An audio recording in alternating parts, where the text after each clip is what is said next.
Musical ആൽബങ്ങളിലൂടെയും മാപ്പിളപ്പാട്ടിലൂടെയും മലയാളികൾക്ക് ഏറെ സുപരിചിതനാണ് സലീം കോടത്തൂര്. ഒരു കാലത്ത് കേരളത്തിലെ ഹിറ്റ് മാപ്പിളപ്പാട്ട് ആൽബം സോങ്ങുകളുടെ രാജാവായിരുന്നു സലീം കോടത്തൂര്. ഇപ്പോൾ സലീം കോടത്തൂരും സലീമിന്റെ മകളും നിരവധി സ്റ്റേജ് ഷോകളിൽ പാട്ടുമായി എത്താറുണ്ട്. സലീമിന്റെ മൂന്നാമത്തെ കുഞ്ഞാണ് ഹന്ന. ഹന്ന നല്ല പാട്ടുകാരിയാണ്. മകൾ കൂടെയില്ലാതെ സലീമിനെയും എവിടെയും ഇപ്പോൾ കാണാറില്ല. എപ്പോഴും മകളെ കൂടെ കൂട്ടുന്നത് അവളുടെ ശരീരവൈകല്യം പ്രദർശിപ്പിച്ച് മറ്റുള്ളവരുടെ സഹതാപം മുതലാക്കി പണം സമ്പാദിക്കാനാണെന്ന ആരോപണം പല ഭാഗത്തു നിന്നും സലീം കോടത്തൂർ കഴിഞ്ഞ കുറച്ചു നാളുകളായി കേൾക്കുന്നുണ്ട്. എന്നാൽ ഈ ഉപ്പയും മകളും തമ്മിലുള്ള നിർമ്മലമായ സ്നേഹം അടുത്തറിഞ്ഞാൽ അവരാരും പിന്നീടൊരിക്കലും ഒന്നിൻ്റെയും പേരിൽ സലീമിനെയും മകളെയും പരിഹസിക്കില്ല. ഇപ്പോഴിതാ മകൾക്ക് വയസ്സറിയിച്ച വിവരവും അതുമായി ബന്ധപ്പെട്ട ചടങ്ങുകളും സോഷ്യൽ മീഡിയയിൽ പങ്കുവെക്കാനുള്ള കാരണം എന്താണെന്ന് വെളിപ്പെടുത്തുകയാണ് സലീം കോടത്തൂര്.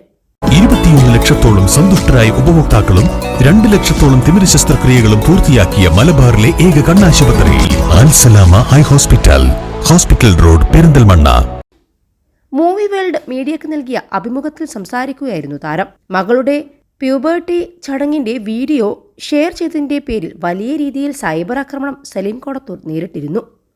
ഇത്തരം കാര്യങ്ങൾ പരസ്യപ്പെടുത്തേണ്ടതുണ്ടോ എന്നായിരുന്നു ഭൂരിഭാഗം പേരും സലീമിനെ വിമർശിച്ച് ചോദിച്ചത്.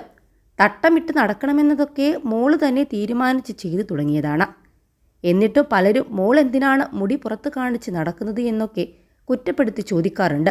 മുടിയൊന്നും പുറത്ത് കാണിക്കരുതെന്ന് അവൾക്ക് ഒരു സമയമാകുമ്പോൾ തോന്നുമല്ലോ, ആ സമയത്ത് അവൾ അങ്ങനെ നടന്നോട്ടെ എന്നാണ് കുറ്റപ്പെടുത്തുന്നവരോട് ഞാൻ പറയാറ്. 12 വയസ്സായ കുട്ടിക്ക് വേണ്ട അച്ചടക്കത്തിലാണ് ഹന്നമോൾ നടക്കുന്നത്. എനിക്ക് മോശം കമൻറ്റുകൾ വരാറില്ലായിരുന്നു. ആകെ ഒരിക്കൽ ഞാൻ എയറിൽ കയറിയത് മോള് വയസ്സറിയിച്ചപ്പോൾ ആ സന്തോഷം പാട്ടായി എഴുതിയിരുന്നു. അന്ന് നടന്ന ചടങ്ങുകൾ കാണിച്ച് കുറിപ്പും വീഡിയോയും പങ്കുവച്ചിരുന്നു. അന്ന് ഒരുപാട് വിമർശനങ്ങൾ വന്നു. ഇത് പുറത്തു പറയാൻ പാടില്ലാത്തതാണ് എന്നായിരുന്നു ഏറെ കമൻറ്റുകളും. ശേഷം ഞാനൊരു വിശദീകരണ വീഡിയോ ഇട്ടിരുന്നു. കാരണം പുറത്തു പറയാൻ പാടില്ലാത്ത കാര്യമൊന്നുമല്ലല്ലോ ഇത്. പ്രത്യേകിച്ചും ഹന്നമോൾ പ്രോഗ്രാംസിന് പോകുമ്പോൾ പല ആളുകളും അവളെ എടുക്കാറുണ്ട്. അവരും കൂടി ഇത് മനസ്സിലാക്കിക്കോട്ടെ എന്ന് കരുതി അത് ഉദ്ദേശിച്ചാണ് ഞാൻ വീഡിയോ പങ്കുവച്ചത്. പക്ഷേ അതൊരു വലിയ വിഷയമായിരുന്നു. അതുമായി ബന്ധപ്പെട്ട് വന്ന കമൻറ്റുകൾ ഞാൻ ഡിലീറ്റ് ആക്കി. എല്ലാത്തിനും റിപ്ലൈ കൊടുക്കാതെ ഒരു മറുപടി പോസ്റ്റ് ചെയ്യുകയാണ് ചെയ്തത്. എനിക്ക് കമൻ്റ് ഇട്ടവരിൽ പലരും മറ്റു നടിമാരുടെ വീഡിയോയ്ക്ക് താഴെ മാഷാ അല്ലാഹയും മറ്റുമൊക്കെ കമൻ്റ് ഇട്ടവരാണ്. അവരാണ് നമ്മളെ സങ്കടപ്പെടുത്താൻ കുറ്റപ്പെടുത്തി കമൻ്റ് ഇട്ടത്.